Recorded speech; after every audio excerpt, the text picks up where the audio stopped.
All interchangeable lens cameras take 2 to 3 years to develop.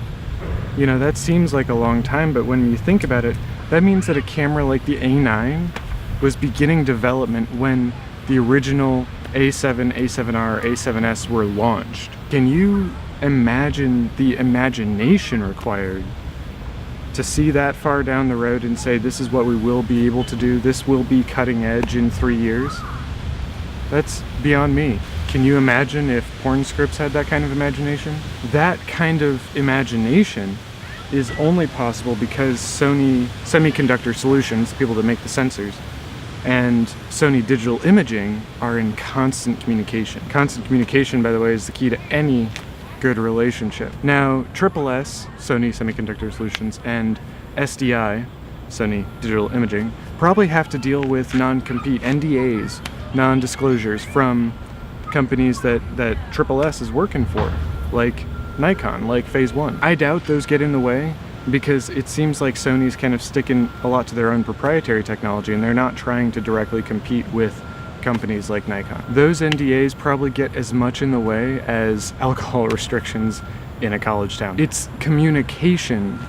It's that critical component communication that allows cameras like the A9 to exist in 2017. Otherwise, without that good of communication, 2018, 2019 probably. That pipeline of information allows those two groups, the product design teams and the systems development teams, to really tweak and calibrate towards the perfect marriage of sensor and camera. If only The Bachelor were that successful. Sony groups their users into 3 batches: pros, hobbyists, and consumers. Everything they make is supposed to hit or cross-pollinate, or both, between 2 of those sectors. That's why they focused on full frame and G-Master lenses for quite a while now, because you can use those on both, and more importantly, on both full frame and crop bodies, but more importantly, hobbyists, enthusiasts, and pros both will buy those kinds of lenses. Those lenses fall within the scope of both hobbyists and professionals, just like liking my videos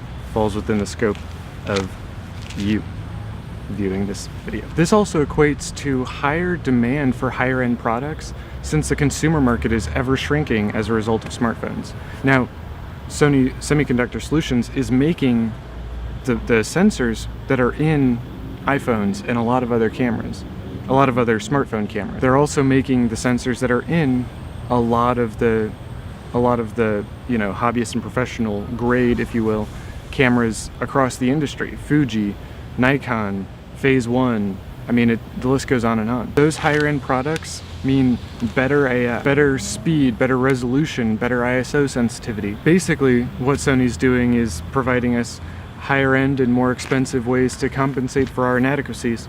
For me, that's my average view count and engagement rates by comparison to Kaiman Wong. That's why Sony puts as much as possible into every model, just like old rich men. Yasufumi Mahitani-san, I hope I'm pronouncing that correctly, I apologize if I'm not, project leader for the A9, explicitly said, and I quote, "There is no intention to limit functions of cameras to certain groups." Take that, Canon! This is how you build brand equity and communicate vision. Vision being one of the more important aspects of aspirational brand marketing. The "let's see what you can do with all these tools" attitude is really attractive. That's why I bought in. That vision is why I bought my Alpha 6300. That's why I look better with a mirrorless camera in my hand. Bing! Let me know in the comments what made up your mind about the brand that you shoot with. The least hateful comment will get featured in my next video. It's this vision that compels Sony to take a positive and feeling look at the market and be able to say that they want to grow the entire market. This is better for the business as a whole because Sony Semiconductor Solutions will sell more units than Sony Digital Imaging on the first hand. And on the second hand, like I said before, every iPhone for generations has had Sony sensors in as its cameras. At least the NSA will be spying on us with, fairly high quality imaging sensors. No, wait, that's not right. Sony's idea is that, the imaging market is stagnating as a result of the lack of interesting options on the market. Thanks a lot, Samsung, for leaving, and Canon, what do you expect? They're not interesting at all. Canon's not doing a thing worthwhile, and that's what my Chinese spirit parents say about what I'm doing.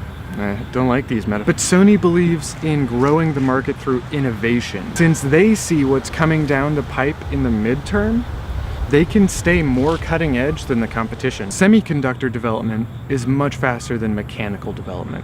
And that's why we see mirrorless interchangeable lens cameras developing faster, iterating faster, because they tap in to that semiconductor development, because their performance is derived more closely from the actual sensor. That gives them shorter product cycles, which can kind of throw us consumers into a bit of a piece of confusion, but it also delivers higher end products every time without, you know, needless iteration like Canon's done with their sensor out of the ADD. This is also how we can see cameras like the RX10 and the RX0 seeming to perform so well in terms of their on-paper specs, because they can take stuff straight out of other semiconductor related tech.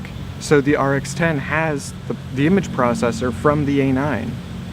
Like, you can't do that with a DSLR in the same way to hit 24 frames a second and all that. I guess the real question is, you know, how imaginative can the lame YouTube commenters be down the road when Sony blows their socks off? But really, what will you be able to make with Sony products? That's what they want us to think, but that doesn't make it any less true. Let me ask you a second question. Why do you shoot? Is it to make money, to make your living? Is it because you enjoy it? Is it to get girls? Let me know in the comments. The funniest one will get a shout out in my next video. Thank you very much for your time and for your attention. I'm looking forward to seeing you in the next one.